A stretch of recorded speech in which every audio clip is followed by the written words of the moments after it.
If I told you that these simple freezer silicone molds could save you your time, money, and actually make meal prepping something that you don't dread. I thought super cubes were just another silicone tray in cute colors and sizes, and honestly I thought they were a little bit overpriced, but once I've realized that you can use them for way more than just soups and stews, my whole system and approach to meal prepping has changed. And if you're new here, welcome to Mediterrasian cooking. This is where eating healthy becomes available to everybody. I am a mom of two, currently pregnant with my third, and I'm still learning how to feed my family the best that I can. So in today's video, I'm going to weight it on the super cube trend and show you 3 ways that I've been using this tool every single week to help me hit my protein goals on a budget and eat food that I actually enjoy without overthinking it or spending hours in the kitchen, especially with little babies around. And I saved the best use for last, so be sure to stick around to the end of this video. Here's something that might surprise you given that this is a channel about healthy eating. I actually struggle a bit when it's about meal prepping because we eat so much. I do it because I have to have some kind of reserves in case I don't have time or we come home from somewhere and there's no food ready. Otherwise, the takeout option becomes very tempting and we want to avoid it as much as possible. So I'm always looking for ways to make the process faster, simpler, and less annoying. But when super cubes started showing up everywhere on my social media feed, I'll be honest, I was a little bit skeptical. But what finally convinced me to give them a try was the first use that I'm going to show you. And I think you might find this very relatable. My freezer was not very organized and half labeled Ziploc bags. Nothing was portioned. Thawing something out meant committing to that batch all over again, which when you make a giant pot of something weeks ago is a lot. Now I can just portion my portions into individual servings right in the tray. 1 cube equals usually about 1 cup and it's about a meal, and I can take out exactly what I need when I need it. And because I'm not forcing myself or my kids to eat the same thing on repeat, I actually enjoy it more when it comes back around a few days or a few weeks later.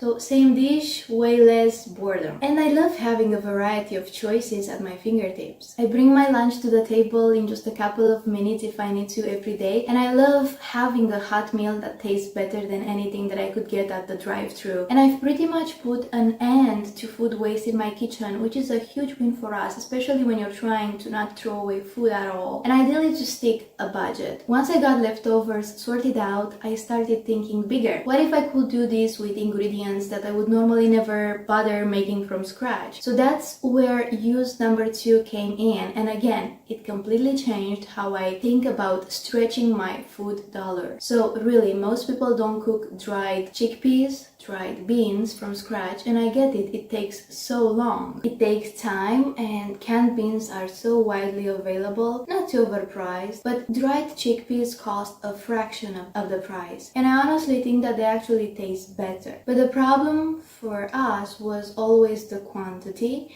because cooking a pot of beans felt like throwing the dice. Like, you never know what you're really going to end up with. It's like 1 cup of dried chickpeas become into 5 when they're cooked. Now, whether I cook beans or veggies, I do it without fear.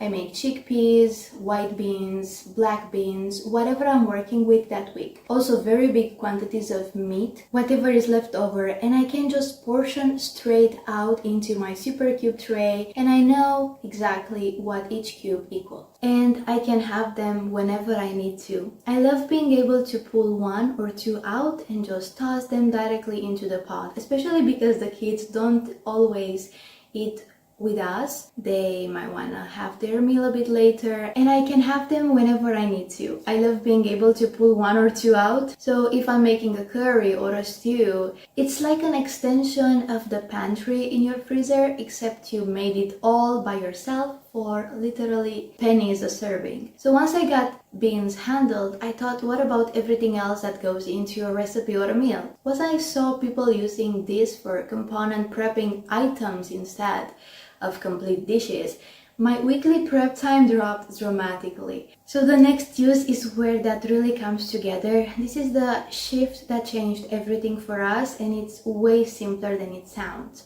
So So instead of making complete meals and eating the same thing 4 or 5 times in a row, I started prepping building blocks. So we're taking individual components, portioned and frozen, and ready to mix and match. I was seeing this all over social media and I thought I would give it a try. Why not? And I've been doing this with cooked greens, with rice, cooked meats, even raw protein freeze beautifully. All you have to do is portion, freeze, and then just transfer to a bag once they're solid. What this means is that you can mix and match your ingredients and build a meal from scratch in minutes, depending on what everyone prefers. One of my kids likes more rice and the other more meat, so on. You can use different dressings, different sauces, different seasonings. It never feels like the same meal twice. It's a lot of fun. And for those of us watching our protein and calorie intake,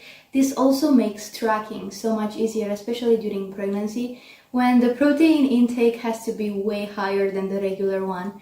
I always know exactly what I'm getting in each cube. There's no estimating, there's no measuring, no logging from scratch. Alright, so leftovers are covered, beans on demand, mix and match building blocks in the freezer. This is how I turned from a skeptical impulse buy to something that I genuinely reach for every single week, if not probably every single day.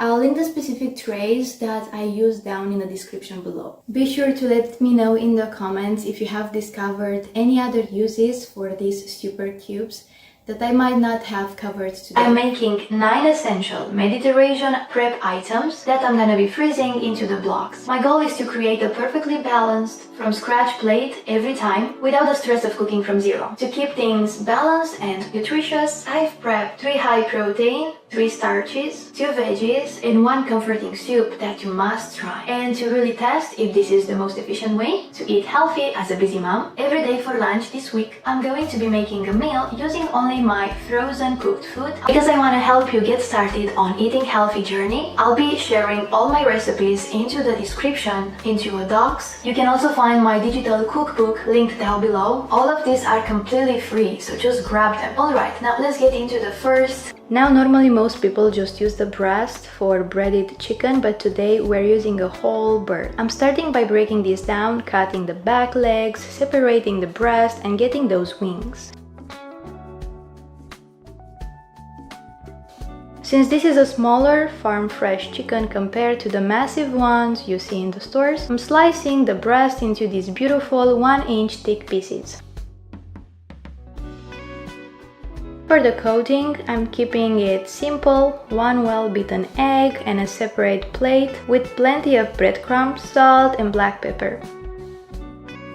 We're going straight from the egg to the crumbs. I skipped the flour layer today to keep it quick. Into the stainless steel pan with some olive oil, they go. This will fry for about 15 to 20 minutes. Since we're using bone-in pieces alongside to the breast, make sure to check right next to the bone to ensure they're fully cooked. Today, toward the end, I'm dropping in a bit of butter for that extra flavor boost. Once they're golden and crispy, they go into the glass container and we move to our second protein, which truly could not be easier. Next, I have a generous piece of beef that I've cut into cubes. My goal here is to make it ready under 15 minutes. I'm frying this in olive oil and seasoning simply with salt. A pro tip, when you notice the oil is gone, add a splash of water to the pan. It keeps the beef tender and prevents burning while it finishes. I'm freezing this in my silicone cubes with a layer of broccoli on top. This makes it so easy to grab and go for a balanced meal with rice later. It freezes perfectly and honestly the taste doesn't change a bit.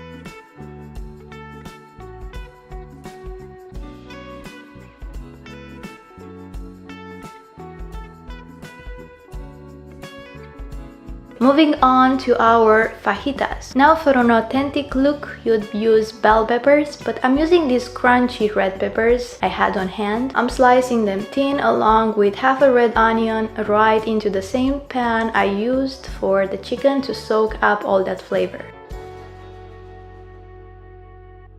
We've put small pieces of chicken in here so this cooks fast, about 10 to 15 minutes until the veggies are soft and the chicken is juicy. I season with salt, pepper and paprika, keeping it simple and quick. A squeeze of fresh lemon and a generous handful of cilantro at the end makes it pop. I actually had some fresh pitas and Greek yogurt nearby, and I just couldn't help myself. I had to make a wrap right then and there. It was a total success. The rest, however, made it into the freezer cubes to stick with the theme. Of course, it's not a freezer series without cilantro rice. This is a staple because it matches everything. If you have a rice cooker, use it. If not, the pan method is easy. Wash your rice 4 or 5 times. Cover it in an inch of water, add salt and bring to a boil. Once that heat is lowered and the water is gone, fluff it up in a bowl with lots of fresh cilantro and lime juice, or a very ripe lemon if that's what you've got.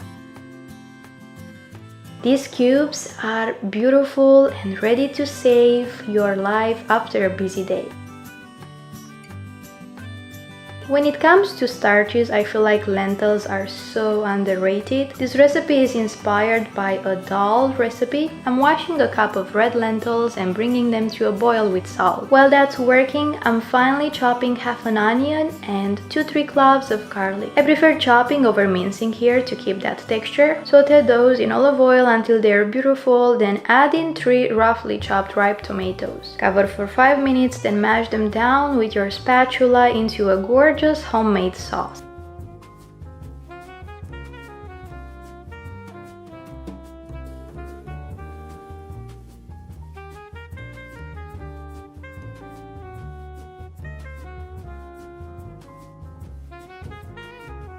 Since I'm pregnant, I'm adding some leftover cooked spinach into this soup for that extra folic acid baby needs. Top it with fresh cilantro and black pepper and you have a delicious, cheap and nutrients-dense meal that freezes beautifully.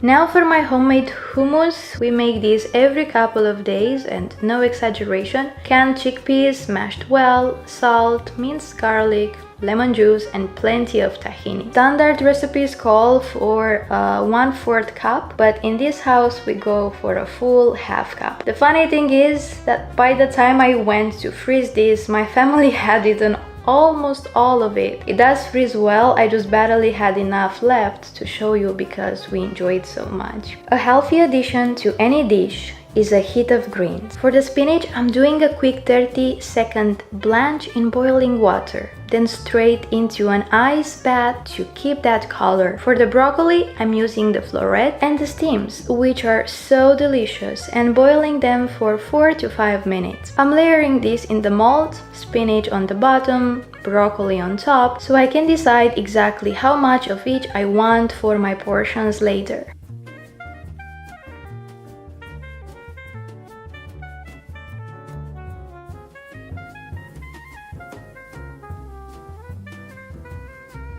Finally, this is a perfect Lent recipe using basic ingredients: red onion, carrots and potatoes. Since we're doing a no oil day, I'm sauteing this in a bit of water before adding the green lentils.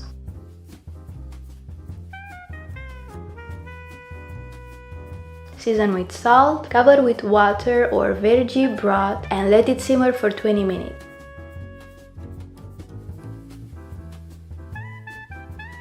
At the end, I'm adding chopped Swiss chard for the last 5 minutes, then finishing with, you guessed it, lots of cilantro and lemon. This is exactly what you want in the freezer for those days you just aren't in the mood of cooking.